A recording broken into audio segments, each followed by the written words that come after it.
Welcome to the Old Coins Explorer, the ultimate treasure hunt. Here we are exploring the hidden values and secrets about old and rare coins. Have you ever held a coin in your hand and wondered if it might be worth more than just pocket change? Imagine this. A regular-looking 20-cent piece sitting in your drawer right now might carry hidden value, rich history, and a collector's secret that most people overlook. Today, we're diving into one of Australia's most overlooked coins, the 1980 Australian 20-cent coin. Trust me, you'll never look at this little silver circle the same way again. Let's start with the basics, but don't blink, because even the basics here are more fascinating than they seem. The 1980 Australian 20-cent coin was struck during a time of national pride and quiet revolution in Australian culture. The obverse, or front, of the coin features a sculpted profile of Queen Elizabeth II, designed by British artist Arnold Machin.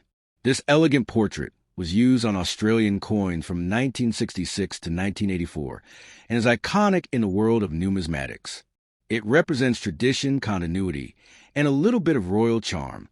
Flip the coin and you're greeted by one of the most beloved images in Australian currency design, the platypus. Designed by Stuart Devlin, who is not just any artist, but the official goldsmith to Queen, this swirling, almost dance-like platypus is a masterpiece of movement and detail. It's more than a symbol. It's a tribute to Australia's unique wildlife and its commitment to showcasing biodiversity through art. Now, let's get into the numbers. In 1980, the Royal Australian Mint produced approximately 58.2 million of these 20-cent coins. On the surface, that might sound like a lot. And yes, it's not rare in the traditional sense. You're not holding a unicorn if you find one in your coin jar. But here's where things get interesting. Not all coins are treated equally. The condition of the coin makes all the difference. A standard, circulated 1980 20-cent piece might be worth only face value.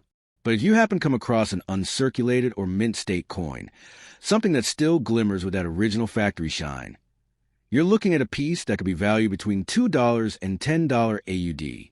And if it's graded professionally by a company like PCGS or NGC and land a high grade like MS65 or higher, that's where the value climbs further.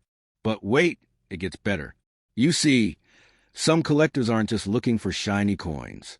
They're looking for errors. Yes, you heard that right. A mistake by the mint could make your coin more valuable. While there aren't any major confirmed error types of the 1980 20-cent coin, collectors still hunt for things like off-center strikes, die cracks, cut errors, or any unusual markings that slip through quality control. Even minor imperfections can turn a regular coin into a rare gem. And the market? It loves a good error. People have paid multiples above face value for coins with even small deviations. Now, let's zoom out a bit. Why does this coin matter in the grander scheme of collecting? Well, 1980 was a transformative time in Australia. The country was stepping up in technology, global visibility, and culture. The economy was shifting, sports were booming, and national pride was growing. So when you look at a coin from this period, you're holding a physical snapshot of that moment in history. Think about it. Every time that coin passed through hands in 1980, buying groceries, paying for petrol, dropped into a jukebox, it was part of someone's daily life. And now, it might be part of your collection. And here's a cool twist. Many collectors today aim to complete year sets of Australian coins. That means they're looking for every denomination from a single year, all in the best possible condition. That makes the 1980 20-cent coin a must-have, especially in mint state. If you're lucky enough to find one in excellent condition, it might help someone complete their dream set, or maybe even complete your own. But we're not done yet. Let's talk design appreciation. Stuart Devlin didn't just slap a platypus on the back and call it a day. No, he brought the animal to life. The water swirls around the creature suggest motion and fluidity. The fine lines highlight the texture of the platypus's fur, bill, and tail. It's a level of artistry that you often miss at a quick glance, but becomes crystal clear under a magnifying glass. If you're serious about checking your coin, here's what to do. Grab a magnifier in good lighting. Look at the Queen's portrait first. Are there sharp details around the crown and face? No worn-out patches? Great. Now flip it. On the platypus side, Focus on the water lines and fur textures. If they're still sharp and unscuffed, you probably got something special. Also, examine the rim. Any weird doubling, flattening, or unusual metal flow might signal an error coin. Oh! And don't forget to weigh it. The 1980 20-cent coin should weigh 11.31 grams and have a diameter of 28.52 millimeters. Deviations can mean minting errors or damage, and sometimes even forgeries. Yes, coin forgeries exist, even for 20-cent coins, because demand among collectors has made it a worthwhile scam for counterfeiters. Now here's where things get a little emotional. Imagine a young child in 1980 getting their first coin from a parent. That coin might have been this very 20-cent piece. Maybe it sat in a piggy bank for years, forgotten, before landing in your hands. Or maybe it traveled across cities, changing hands during moments of joy, routine, or even struggle. Coins like these are quiet witnesses to history. They don't just carry monetary value, they carry stories. And what about investment potential? Believe it or not, coins like this are part of an emerging category of alternative investments. With inflation affecting traditional savings and global economic uncertainty pushing people toward physical assets, rare and collectible coins are gaining attention. No, the 1980 20-cent coin won't buy you a house. But as part of a broader portfolio of vintage Australian currency, it absolutely holds its place and might increase in value over time, especially if you find one in near-perfect condition or as part of a match set. Now, if you're thinking, okay, but how do I actually sell one? Great question. Platforms like eBay, reputable coin dealers, and numismatic marketplaces are the go-to spots. But remember, presentation matters. Clean, clear photos, accurate grading, and transparency about any flaws. That's what buyers look for. And if you're a buyer, be cautious of fakes and overpolished coins. Sometimes cleaning a coin can actually reduce its value. Natural aging, what collectors call patina, is often preferred over a too shiny finish. One more tip, visit coin shows and talk to local collectors.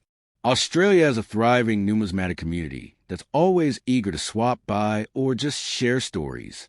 That's the real treasure, connecting with people who love these little discs as much as you do.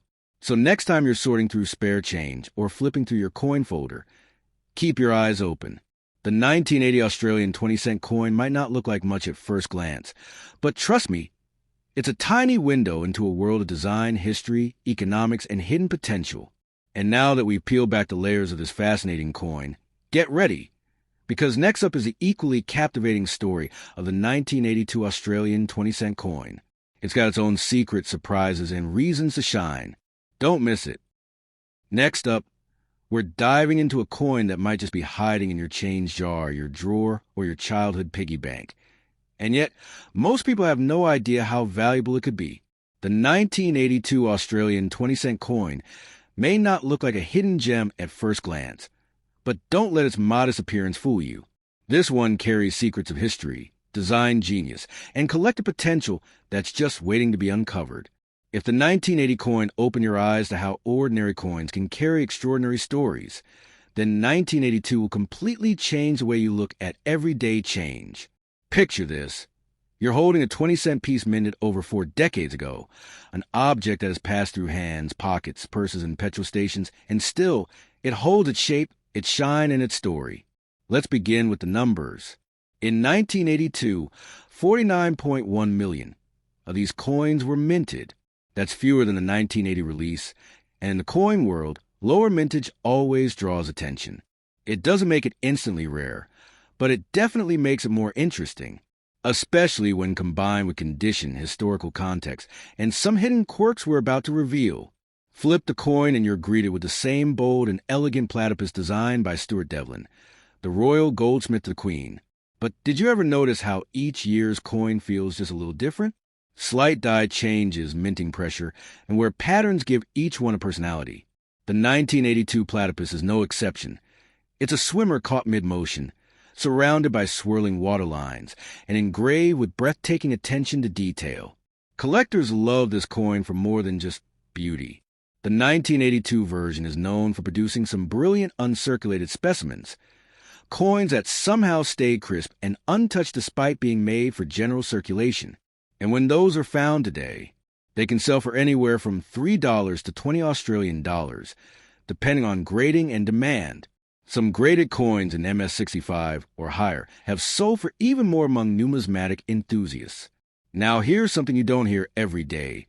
The real value lies in the imperfections. While the 1982 20-cent coin doesn't have any major, confirmed national errors like a double strike or incorrect planchet, that doesn't stop collectors from hunting down minor misstrikes, die cracks, off-center issues, and cut errors. Even a subtle irregularity can make your 20-cent coin a collector's delight, especially if it's accompanied by solid weight and strong edge detail. Speaking of weight, the standard specs of this coin remain unchanged, 11.31 grams, 28.52 millimeters in diameter, made of 75% copper and 25% nickel. But anytime a coin strays from this, too light, too heavy, slightly misshapen, it might signal something special, a possible error, or an unusual production event at the mint.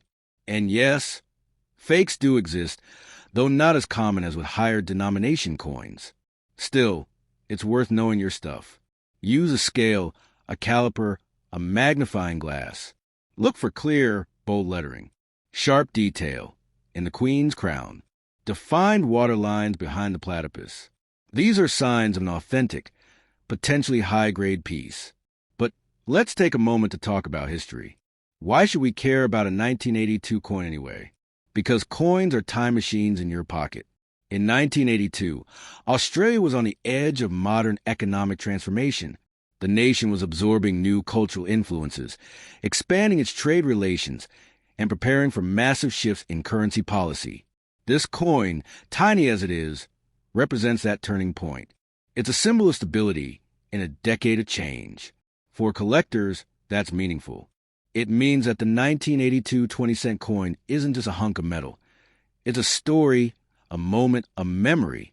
Now, if you're a collector or even someone just getting started, here's what makes this coin a must-have for your collection. 1. Transitional design. Just a few years later, the Queen's portrait would change. Owning this coin gives you part of that final chapter before the shift. 2. Lower mintage. Fewer coins minted than in 1980, increasing its appeal. 3. Error hunting potential. Tiny mistakes mean big bucks. 4. Set completion. A vital piece in any year-by-year set of Australian decimal coins. 5. Design appreciation. The platypus is not just a national symbol. It's a piece of numismatic art. Now, let's say you find a 1982 20-cent coin in good shape. What do? First, don't clean it, ever. Cleaning can destroy the natural surface, the mint luster, and reduce its value. Keep it dry. Store it safely in a plastic coin flip or sleeve. And if it looks extra special, consider having it graded. Then, check recent sales online, platforms like eBay, reputable dealer sites, or coin auction results. Look at the images, read the listings. Is yours similar in shine, in flaw-free design? Is the edge still strong and readable? These clues will help you understand where your coin sits on the spectrum, whether it's just a neat collectible or a seriously desirable piece. Here's another tip. Connect with other collectors. Whether it's through online forums, Facebook groups, or local coin clubs, there are people out there who are just as excited about the 1982 20-cent coin as you are, or will be after watching this video. Sharing knowledge, trading coins, asking questions, it all adds depth and enjoyment to hobby. Still not convinced this coin is special? Let me put it this way. Not all coins make people pause. But this one does, especially when seen in the right light. The silver tone, the glint off the platypus's tail, the silent story etched into its metal. It's one of those coins that draws you in once you actually look. And that's why collectors keep it. Not just for value, but for connection. So whether you're digging through a box of old change or flipping through your collection album tonight, keep your eyes peeled. That 1982 Australian 20-cent coin could be more than you think. And who knows? The next time someone hands you change at the store, You might just walk away holding a tiny piece of Australian history. Because in the world of coins, nothing is just small change.